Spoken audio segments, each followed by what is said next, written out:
So, gagawa na tayo ng pandikoko filling. Naglagay ako ng tubig dito. Alam nyo guys, minsan hindi ako nag-measure pag gumagawa ako. Mga 250 ml, mga ganun siguro.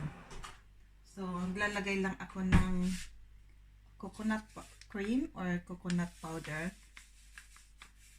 Iba-iba yung paggawa ng ating filling.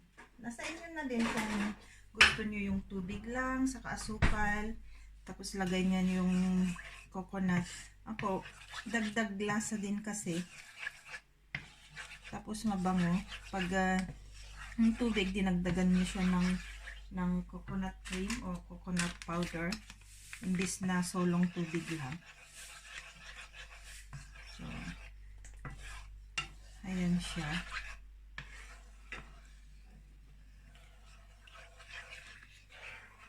Ganyan lang siya. Ilagay ko na siya lahat. So, ewan ko kung ito sobra ko lang nung gumawa na naman ako last time. Pero hindi ko siya na video. So, kalahati. Tapos kalahati ngayon. Ayan siya. Halo-halo lang ninyo. Mabango kasi yung coconut powder na yan.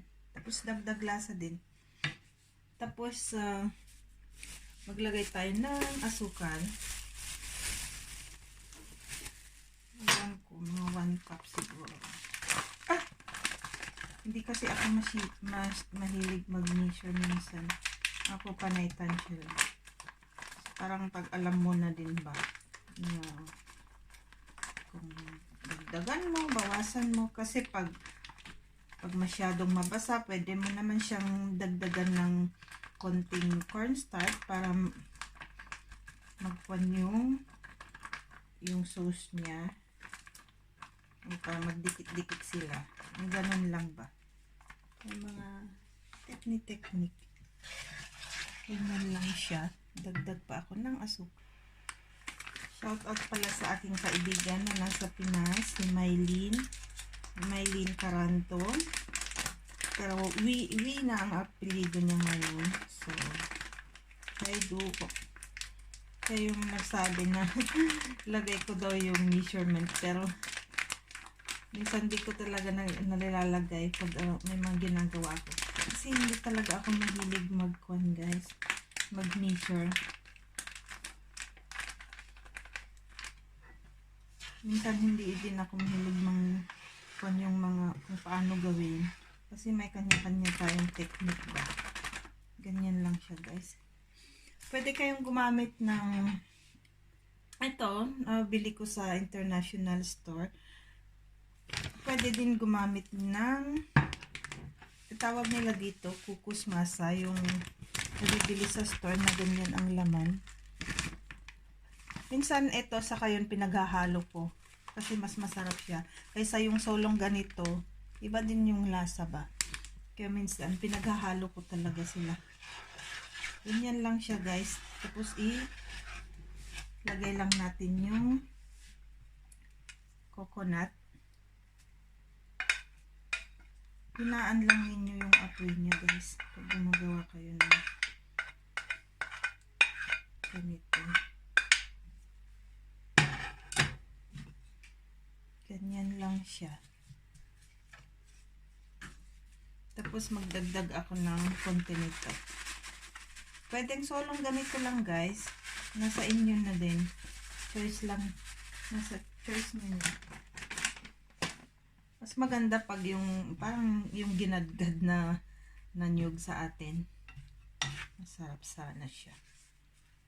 Tapos nasa inyo na din kung gaano katamis yung gusto ninyo.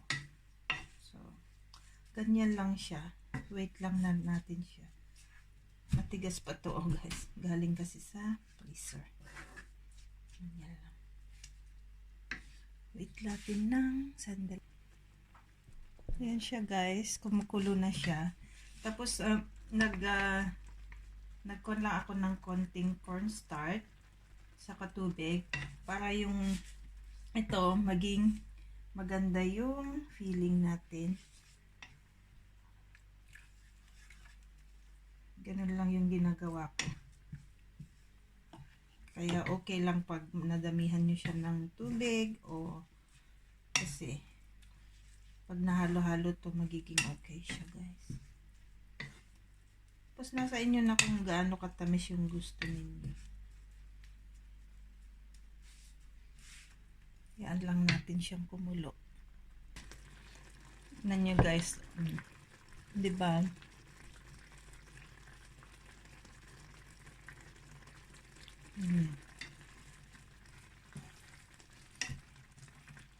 Kaya wag nyong masyadong tamisan yung paggawa dun sa tinapay nyo. Konting asukal yung dadagdag nyo kasi pag natamisan nyo nun, tapos matamis pa tong ginawa ninyong magiging feeling ng pandikoko nyo. Hindi siya ba? Hindi naman maganda pag matamis masyado. Tamis yung tinapay tapos matamis yung palaman.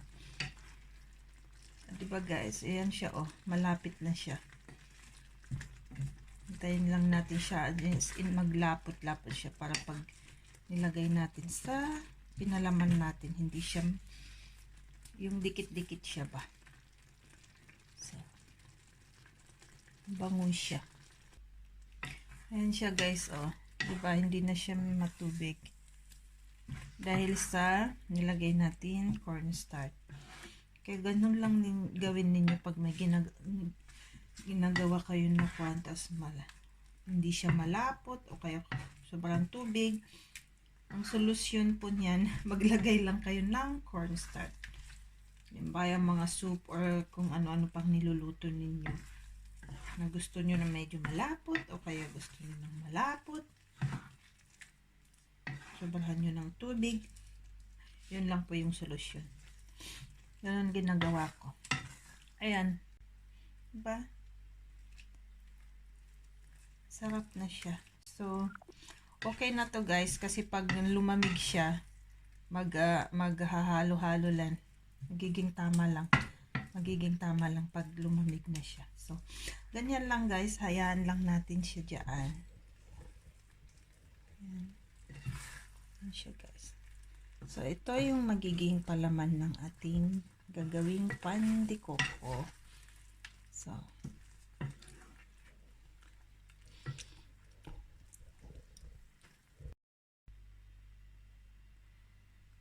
ayan na ang ating nilutong magiging filling ng ating pandikoko.